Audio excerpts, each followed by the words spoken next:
Hoy vamos a hablar de teledetección y su aplicación en análisis de cobertura y humedad del suelo en áreas de llanura. ¿Para qué sirven estos estudios? ¿Qué permiten determinar? Para ello nos acompaña Silvio Graziani, docente e investigador de la Facultad de Ingeniería y Ciencias Hídricas de la Universidad Nacional del Litoral.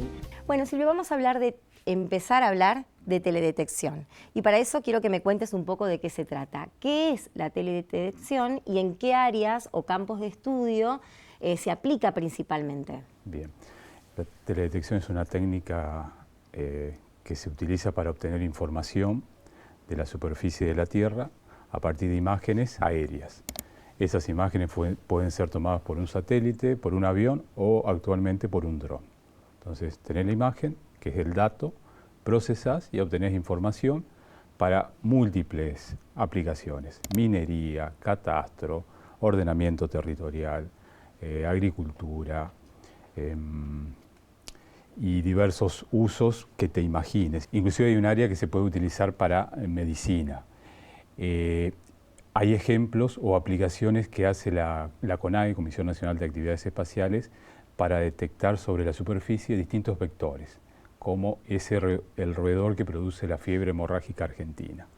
Obviamente que estos roedores no se lo ven en las imágenes, pero sí perfectamente se pueden determinar las áreas donde existe mayor probabilidad de que se encuentre dicho roedor.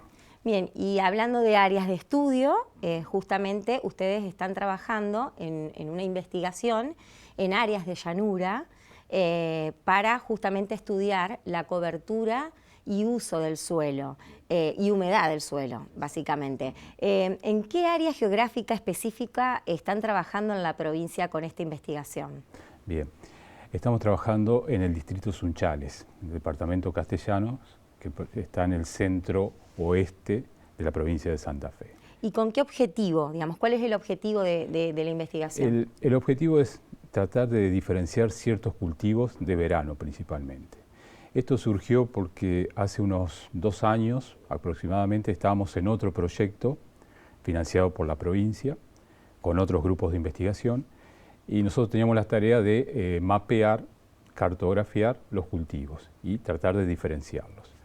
Y tuvimos muchos inconvenientes para diferenciar, por ejemplo, soja, maíz y algo de girasol. Entonces ahí quedó la necesidad, digamos, de encontrar otra herramienta, otra imagen que nos permitiera diferenciar justamente estos cultivos, porque es importante saber dónde se encuentra y qué superficie abarca. Bien, ¿y por qué es importante esto? O sea, ¿por qué es importante mapear y diferenciar los cultivos? Principalmente es un dato que le concierne a la provincia, a Catastro en particular, al INTA también, en relación a saber cuánto se sembró de determinado cultivo y qué se espera obtener o qué producción se estima se puede obtener de este cultivo, ¿no? Bien, y esas y nuevas imágenes o nuevas tecnologías incorporadas como para definir con precisión las áreas, ¿son las imágenes de radar? Exactamente. Nosotros trabajamos en el proyecto anterior con imágenes ópticas que se llaman, Ajá. que son sensores que registran la energía del sol que se refleja en los cultivos o en la superficie. Y este nuevo tipo de tecnologías es un sensor activo, se llama, el cual emite una señal, está en un satélite, emite una señal, esta señal llega a la superficie, se refleja y se obtiene la imagen. La ventaja de este sistema es que se puede tomar en cualquier momento del día, no depende de la luz solar. Y además es una señal que puede atravesar las nubes. Entonces, si hay nubes, ni se enteró el sensor de que había nubes y la imagen se toma de igual manera. Bien, ¿y ustedes cómo llegan a esas imágenes? O sea, la toma un satélite, pero bueno, ¿quién controla ese satélite? ¿Cómo llegan a esas imágenes y cómo las analizan después? Esas imágenes son producidas por agencias nacionales.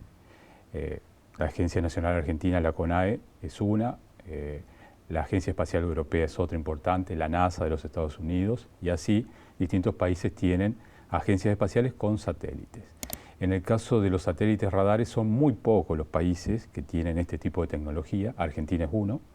En el 2018 fue lanzado el primer satélite radar argentino y en el 2020 el segundo. O sea que en ese sentido nuestro país está en punta en este tipo de tecnología para obtener imágenes.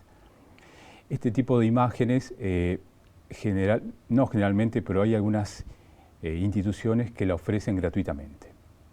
Y en el caso de CONAE hay que tener un proyecto asociado para que te den alguna imagen. Actualmente nosotros estamos bajando imágenes radar gratuitas de la Agencia Espacial Europea. Ellos tienen un programa que se llama Copernicus, que ofrece tanto imágenes radar como la del otro tipo, óptico. Y cada 10 días, 12 días y 10 días, depende si es óptico o radar, radar cada 12 y óptico cada 10 días, hay una gratuita. Entonces vos entrás, la pedís, la bajás y listo, ya tenés para trabajar. Claro, ya tenés para trabajar, eso iba a preguntar. Es decir, ¿cuántas imágenes alcanzan como para el estudio que ustedes están realizando? O sea, ¿son suficientes? ¿O qué datos precisos toma del terreno que a ustedes les sirve, a diferencia, por ejemplo, de las ópticas? Que más allá de las circunstancias de que era de día, de noche, bueno, más allá de eso, que en cuanto a datos, en cuanto a información, ¿es mucho mejor la de radar? No, no es mucho mejor. Es complementaria. Justamente, actualmente en la técnica de teledetección se está avanzando mucho en la sinergia de estos dos tipos de datos. Y lo que suma el radar al óptico es que el radar depende mucho de la estructura, forma, dimensiones de la planta. Entonces, cuando vos tenés cultivos de distinta estructura, tamaño, el radar ayudaría a detectar, diferenciar uno de otro. A eso estamos apuntando. Y en el caso del óptico, la respuesta que se obtiene de la planta depende de la estructura interna de las hojas, que no varía tanto, varía un poco, pero no tanto entre una planta y otra. Por eso se dificulta esa diferenciación solo con óptico. Bien, y si bien el fin último es poder diferenciar con mayor precisión los cultivos, ¿están en este proceso de medición? ¿Se pueden decir o se pueden mencionar otros resultados que a veces salen de la investigación sin que uno los busque? A esta instancia o a esta etapa de investigación que ustedes están llevando adelante. Sí, también apuntamos a la humedad del suelo, que es una variable fundamental para la agricultura, principalmente en el momento de la siembra, saber cómo está la primera capa superficial en relación a la humedad, si está seca, tiene humedad, etc. Esa variable hace mucho tiempo que se viene investigando con radar y no se obtenían resultados tan positivos. En los últimos años, y particularmente con este satélite de la CONAE, se utiliza una señal que facilita la detección de la humedad del suelo. Y en ese sentido la CONAE disponibiliza mapas gratuitos de humedad del suelo, pero a nivel regional. Entonces no tienen tanto detalle local. Por eso que, si bien la información sirve para tal vez la provincia o algunos órganos como el INA, Instituto Nacional del Agua, que trabajan a nivel nacional, tal vez a nivel puntual no es tan detallado, tan preciso. Entonces estamos viendo de incorporar un mayor detalle a nivel local con estas imágenes. O sea que algún estudio comparativo de humedad del suelo se puede comentar o no, o sea, o no hay suficiente información como para poder hacer un análisis de cómo ha ido evolucionando con el tiempo el tema de la humedad del suelo, porque pienso por ahí en el cambio climático, en todas las modificaciones que hubo en el clima. Bueno, eso sí, tal cual, el cambio climático está medido y justamente los sensores instalados en satélites cada vez se usan más para medir distintas variables, no solo en la superficie terrestre, sino en la atmósfera y en el mar. Cada vez hay más satélites con ese objetivo, porque está claro que usar una imagen satelital te facilita cubrir una amplia área y cada pocos metros vos tenés un dato tomado desde un satélite, pero un dato de la variable que te interesa. Entonces, eso disminuye los costos de hacerlo de manera de trabajo de campo, con trabajo de campo donde tenés que ir al lugar, tomar un dato en un lugar, en un lote o donde sea, y eso es muy caro, muy costoso, y además tenés un dato en ciertos lugares. Con las imágenes satelitales tenés muchos datos, uno al lado de otro, de, qué sé yo, 1000 kilómetros cuadrados, cosas de ese tipo. Bien, humedad del suelo, ¿qué otras variables, por ejemplo, podemos acceder a través de las imágenes satelitales? Bueno, Después tenés, por ejemplo, en el caso de los satélites meteorológicos, los que analizan justamente la atmósfera. Nosotros vemos esas imágenes todos los días en los informativos. Ese es otro campo de la teledetección. Nosotros no estamos en ese, estamos más sobre la superficie. Y un tercero es la parte oceanográfica, donde analizan salinidad del mar, distintas y otras variables, justamente para medir si eso varía y cómo influye con el cambio climático. Bueno, hay grandes áreas de conocimientos que se pueden efectuar a través de imágenes. Nosotros en particular estamos sobre la superficie terrestre. Y dentro de eso, lo que tiene que ver con el uso, con la cobertura del terreno. Bien, con la cobertura para diferenciar, decíamos, cultivos. Y la humedad del suelo, ¿por qué es importante conocerla? En este caso, influye, obviamente, tiene una importancia fundamental para la agricultura y queremos ver si con estas imágenes mejoramos un poco o comparamos con el producto gratuito que ofrece la CONAE a nivel regional, a ver si coinciden o si existen variaciones locales con respecto a ese producto. Y en ambos casos es fundamental decir que sí o sí se necesita una verificación de campo. Es decir, con la imagen sola no alcanza, hay que tener algún muestreo puntual en campo para chequear la información que vos producís con la imagen. Porque si no, generás algo que no está contrastado, no está validado y no sabés si es bueno o malo. Claro, me comentabas que, bueno, hicieron, o sea, que esto se viene haciendo, hay ya una historia en mediciones con radar, pero ¿es en toda la provincia de manera homogénea? ¿Es una práctica bastante común o es solamente por algunas regiones, como por ejemplo las de llanura? En particular, sí, eso depende un poco del grupo de investigación donde está radicado. Acá en nuestra facultad somos uno o dos grupos que anduvimos con esta temática. En particular, nuestro grupo inició ya en el 2000, más o menos, con la primera investigación para humedad del suelo, solo que las imágenes en ese momento no eran adecuadas. Eran imágenes radar, pero no eran las más adecuadas para este tipo de análisis. Actualmente, con este satélite de CONAE, sí, tiene una capacidad técnica que sí penetra un poco más dentro del suelo y se refleja ese pulso desde el cuerpo debajo de la superficie del suelo, y entonces vos podés medir la humedad en ese sector, por debajo de la superficie, a una cierta profundidad, 20 centímetros, 30, no más de eso. Bien, bueno, y hablabas del grupo de investigación, de un trabajo, por lo menos que inició en el 2000, pero también hay otros productos que han desarrollado desde el Departamento de Cartografía y Agrimensura en los últimos años. Por ejemplo, hicieron la cartografía turística para San Javier, la localidad de San Javier. Esto es así y que no tenía. ¿Cómo me contás un poco acerca de ese proyecto? Sí, ese fue un proyecto de extensión, no de investigación, donde la Universidad del Litoral apunta a que nos relacionemos con distintas instituciones, organismos por fuera de la universidad. Y en particular en ese momento en San Javier, tanto el intendente como el secretario de Turismo, entramos en contacto con ellos, les gustó mucho la idea, les interesó y a partir de ahí salió un proyecto que se presentó en la Universidad del Litoral, fue aprobado, financiado y eso permitió llevarlo adelante.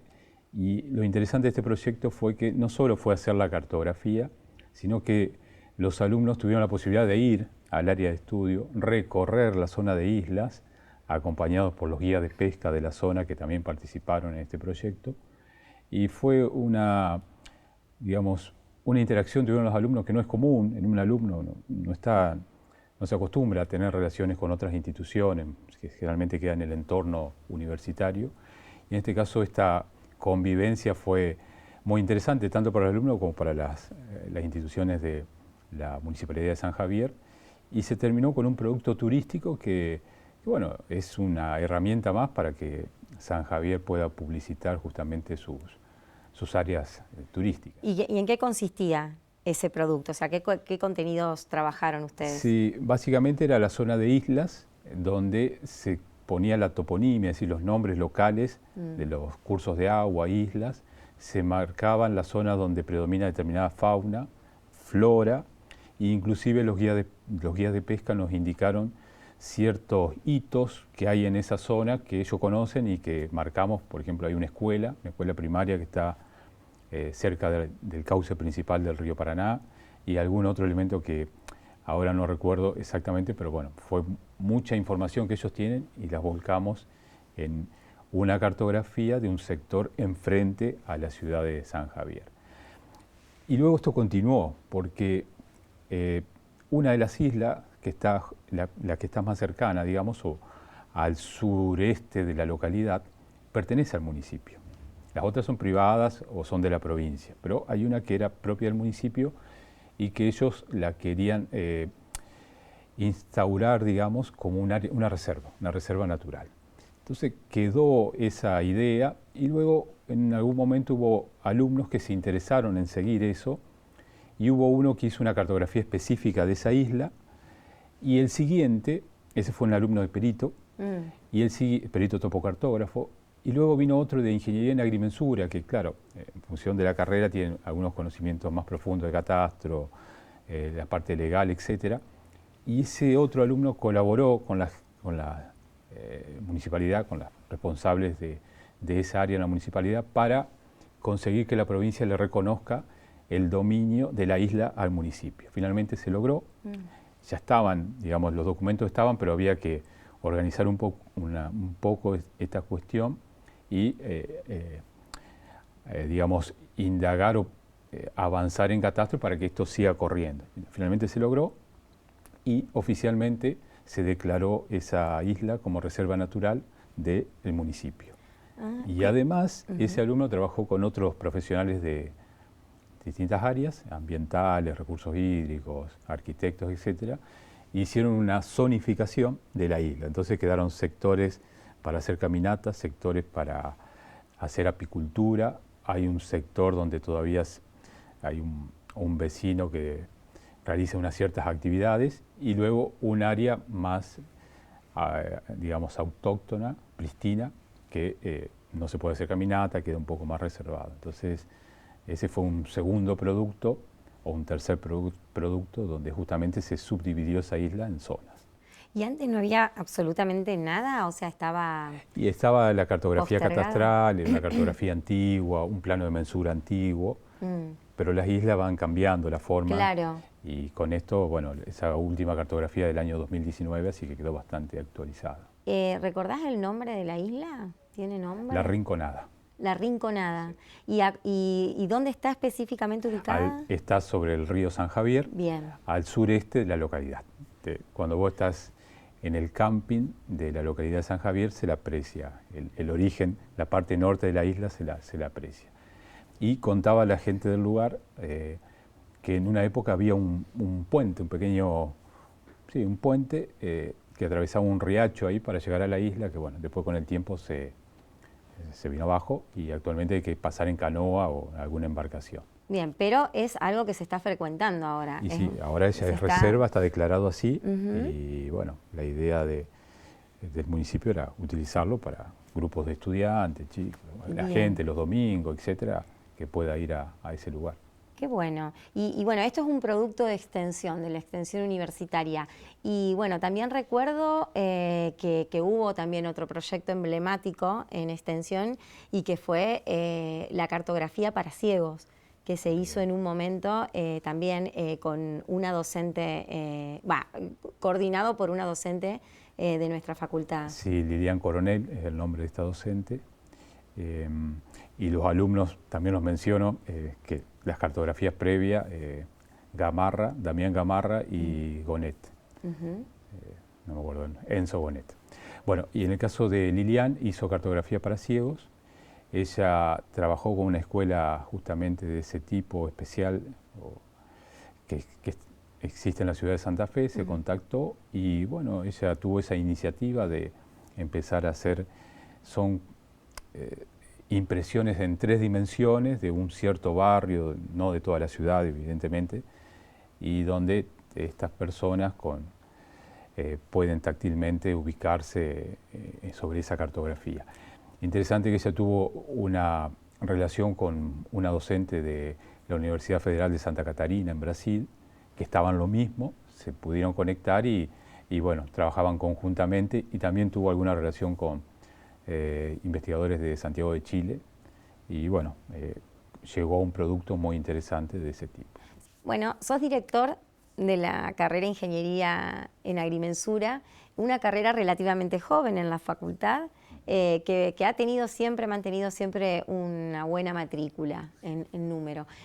Contame un poco sobre los estudiantes, de dónde provienen, cómo se puede diferenciar entre varones, mujeres, y bueno, y la performance de los estudiantes durante los 5 años de ingeniería. Sí, esta es una carrera que surgió en el año 2004 en la Facultad de Ingeniería y Ciencias Hídricas y los primeros graduados fueron allá por el año 2009. Desde ahí hasta la actualidad existen 195 graduados, un número importante, ¿no? En ese periodo de 12 años, 13 años, importante, digamos, que justamente había surgido porque en la provincia de Santa Fe, particularmente el Distrito Norte, se estaba quedando había pocos profesionales de agrimensura y los que había tenían una edad avanzada. Entonces fue el propio colegio profesional quien se acercó a la facultad para que se vea, se analice la posibilidad.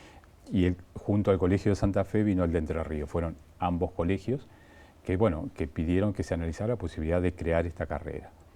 Y se dio la posibilidad, dado que ya existía una carrera más corta, perito topocartógrafo, una carrera de 2 años y medio, pero que tiene las topografía, cartografía y un montón, y son materias claves en la carrera del agrimensor. Entonces, teniendo esta base, se sumaron otras materias, porque es una ingeniería, y además tiene la temática propia de la agrimensura, y se logró dar esa oferta a la sociedad de ser ingeniero agrimensor.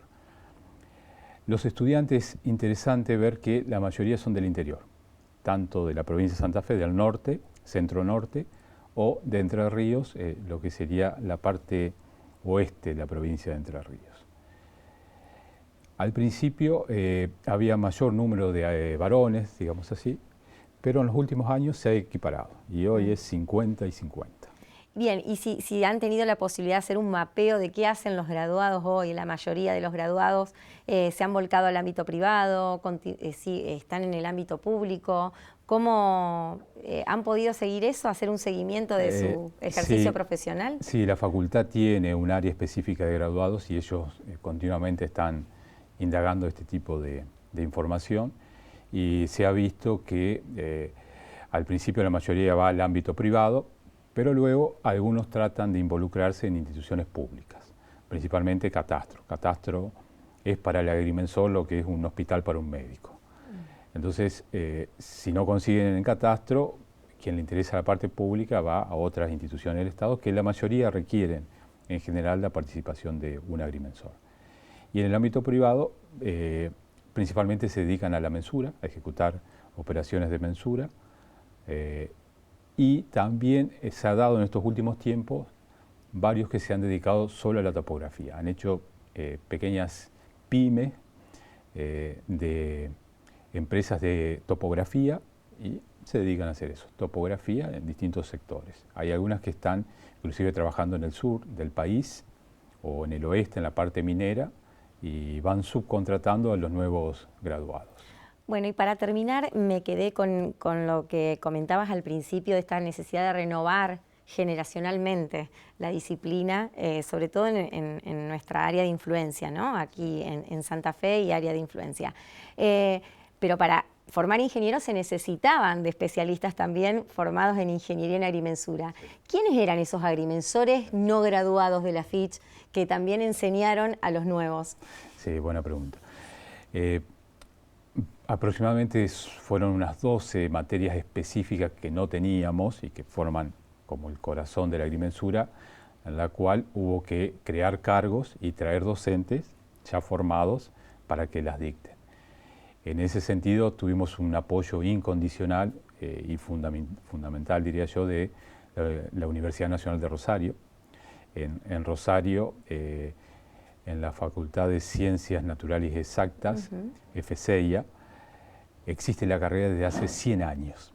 La carrera de agrimensor hace 100 años que existe allá, 101 sería actualmente, y ellos, varios de estos docentes fueron invitados y gentilmente vinieron y apoyaron hasta que, bueno, en un momento ellos ya se jubilaron, etcétera, y los nuevos fueron ocupando esos lugares. Pero sin su apoyo no hubiera sido posible. Bueno, Silvio, muchísimas gracias por acompañarnos en este programa y bueno, y hasta la próxima. Muchas gracias a ustedes por la invitación.